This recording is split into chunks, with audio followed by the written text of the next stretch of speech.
harus ada apresiasi kan, tentunya ya, harus ada apresiasi, harus ada timbal balik. Jadi mahasiswa mengapresiasi guru, dosen guru mengapresiasi mahasiswa atau peserta didik, dan itu dua hal yang harus saling saling mengisi.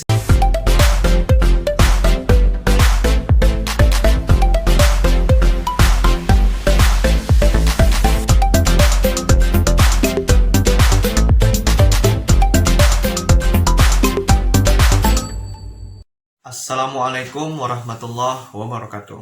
Hai para pembelajar. Di video kali ini kita masih juga bahas seputar dunia dosen. Tema kita kali ini adalah dosen versus mahasiswa sibuk sendiri. Nah, teman-teman semuanya yang selalu menyaksikan video ya, vlog dosen Dinil, kali ini kita bahas tentang dosen dan mahasiswa ya masih di kelas. Ya, anggap saja ini masih di offline ya. Jadi teman-teman semuanya ada kalanya nanti belajar online, nanti juga ada offline ya. Di video ini kita bahas tentang yang masih offline seperti itu. Nah, untuk itu mari kita coba lihat seperti apa ya kesibukan masing-masing ini. Tentu ini nanti kita tinggal tentukan sendiri seperti apa kita menangkap fenomena yang terjadi. Pertama kita bahas dulu dari sisi mahasiswa ya, dosennya yang di akhir. Dari sisi mahasiswa, sibuk sendiri mahasiswanya. Jadi pada saat dosen mengajar, ya, mahasiswa udah sibuk sendiri. Ini kenapa saya taruh mahasiswa duluan? Karena teman-teman nanti penasaran. Sebenarnya dosen itu sibuk ngapain? Sibuk sendiri ngapain? Teman-teman cuma nanti penasaran, makanya saya taruh di belakang penjelasannya. Nah, sekarang mahasiswa ya, mahasiswa sibuk sendiri. Jadi dosen ketika mengajar, ini mahasiswa pertama sibukannya adalah dia pegang handphone dan duduk di belakang. Saya pribadi agak gimana ya ketika mengajar di kelas ya. Ini udah disusun kursinya nih, dia udah rapi ya, disusun rapi. Tapi kenapa harus duduknya di belakang? Suka di belakang, mundur-mundur, seolah-olah kosong nih bagian depan. Saya nggak ingin bilang ke semua kampus seperti itu. Tapi beberapa kampus yang saya ajar, kadang mahasiswanya kosong kursi depannya. Seolah-olah seperti nonton bioskop. Saya pernah sering bilang ke mahasiswa, duduk di depan.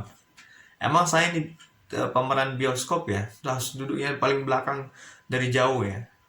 Ya, jadi saya suruh ke mahasiswa itu masuk duduknya di depan semuanya, biar lebih jelas seperti itu. Mungkin lebih ada juga yang udah harus duluan kamu depan. Ada juga seperti itu. Tapi itu memang privasi ya, atau memang pilihan sendiri. Tapi kalau saya pribadi lebih suka mahasiswa duduknya di depan. Karena kan kita mau kuliah, bukan mau duduk paling belakang. Nggak usah khawatir kalau yang duduk di depan akan ditunjuk terus, enggak ya. Nah, ini kita lihat yang duduk di belakang. Ternyata yang duduk di belakang itu, ini kita bahas yang jenis gender dulu, yang laki-laki. Baru nanti perempuan ya, laki-laki tuh main handphone. Wah, dosen mengajar di depan kan, curi-curi pandang, duduk di balik belakang ya. Jadi duduk di belakang, tertutup sama teman yang di depan, main handphone, main game. Gak tahu game apa ya. Sibuk sendiri. Ketika diajar, ketika melirik ke belakang, pura-pura dengerin. Ketika dosen udah santai dengan laptopnya, santai udah selesai gitu ya, udah duduk, sibuk lagi. Seperti sibuk lagi. Nah, kenapa terjadi seperti itu? Nah, itu sibuk sendiri. Bisa main game atau media sosial. Itu buka Instagram, buka Facebook dan sebagainya. Sibuk sendiri. Itu dia laki-laki. Kalau perempuan apa? Lihat perempuan, mohon maaf ya, yang di sini ada yang kadang pakai jilbab ya, ada yang setnya. Saya nggak tahu ini apa benar atau salah. Nggak semuanya seperti itu, nggak semuanya ya. Tapi ada, pernah saya dengar gitu ya, ada handset, jadi kan nggak kelihatan ya karena tutup jilbab ya, nggak kelihatan. Jadi senyum-senyum dengerin dosennya mengajar. Tahu-tahu dia senyum-senyum karena apa? Dengerin musik atau radio seperti itu. Tapi kalau nggak pakai jilbab ya kelihatan ya. Kalau pakai jilbab enggak. Ini kita nggak bahas jilbab atau tidak ya, artinya sibuk sendiri. Saya ingin bahas tentang sibuk sendirinya. Ya bisa jadi yang nggak pakai jilbab kan ada ya juga ya, taruh di mejanya HP kan geser-geser lah, marketplace atau Instagram sebagainya, dia sibuk sendiri.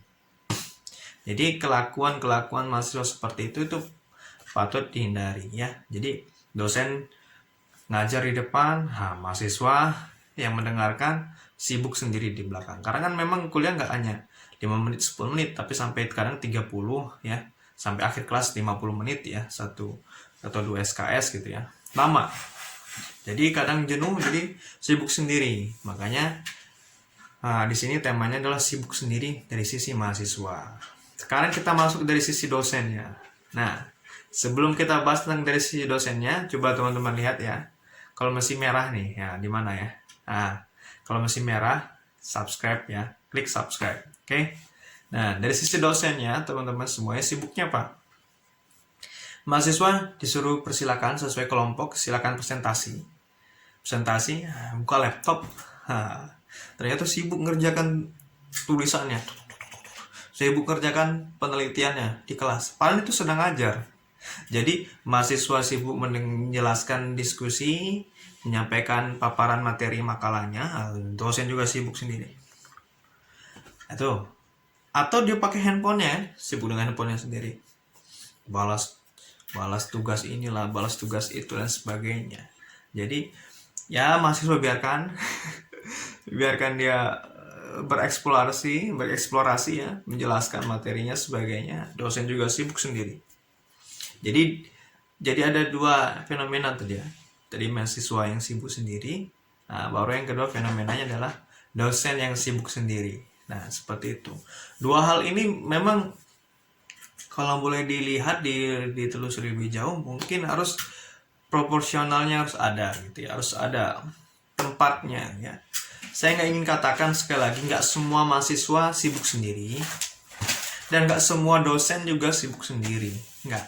Saya nggak bilang, tapi ada itu mahasiswa yang sibuk sendiri ya, karena saya juga pernah jadi mahasiswa, dan juga dosen juga sibuk sendiri. Karena memang kadang ada juga kan dosen kan kadang nggak punya waktu ya, atau mungkin banyak kegiatan di luar sehingga di kelas yang bisa nulis sambil dengerin mahasiswa sambil nulis ya. Walaupun memang ya itu semua pertanyaan mahasiswa yang bisa dijawab oleh dosen, tapi setidaknya kita dengarkan, kita lihat, kita perhatikan mahasiswa itu menjelaskan seperti itu.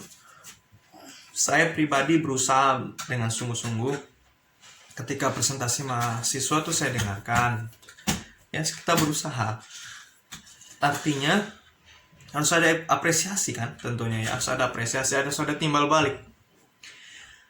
Jadi mahasiswa mengapresiasi dosen, guru mengapresiasi mahasiswa atau peserta didik, dan itu dua hal yang harus saling mengisi, terintegrasi. Makanya kalau dalam pengalaman saya dan pengamalan saya sebelum memulai perkuliahan itu, saya bilang kita di sini dosen dan mahasiswa harus ada saling menghargai, menghormati posisi kita masing-masing ya. Ketika kita patuhi kontrak belajar yang ada, kita jalankan proses perkuliahan dengan baik, saya tetap menjunjung tinggi ya nilai keadilan sama-sama semuanya di sini.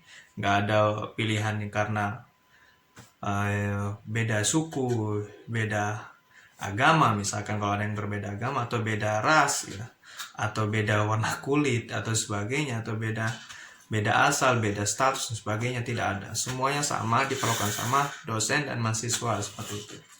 Jadi harus ada keterbukaan, keteradilan. Jadi sehingga harus ada saling menghormati di situ.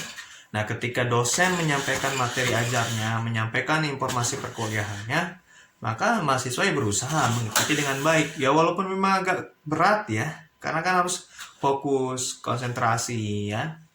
Makanya harus diikuti. Makanya ada hal yang lain, yaitu dosen juga harus mempunyai teknik, mempunyai metode supaya mahasiswanya tidak bosan di kelas seperti itu.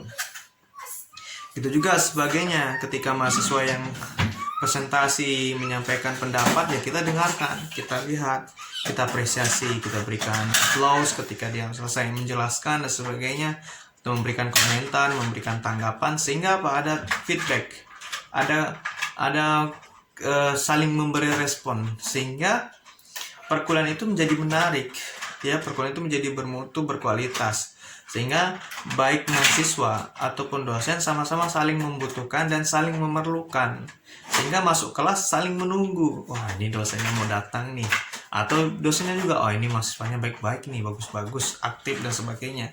Jadi ada dua hal yang menarik. Nah, ketika disampaikan materi, terjalinlah suatu situasi perkuliahan, ya, yang menarik, sehingga tidak sibuk sendiri. Sesuai tema di awal, tidak sibuk sendiri. Jadi sibuknya bareng-bareng, ya, diskusinya bareng-bareng, sehingga tujuan, ya, sesuai kontrak belajar dapat tercapai, sehingga transfer ilmu, transfer budi pekerti, adab, akhlak juga berjalan dengan baik. Begitu ya teman-teman semuanya untuk video vlog dosen dinil kita kali ini. Teman-teman semuanya, jika ada komentar silakan tulis di bawah. Nanti kalau sempat ya, nggak apa-apa, terus komentar aja. Ingin membahas apa, tema apa, silakan tulis. Mudah-mudahan nanti saya coba lihat, saya buatkan video untuk vlog dosen dinil.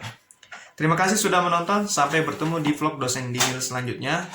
Banyak maaf. Assalamualaikum warahmatullahi wabarakatuh.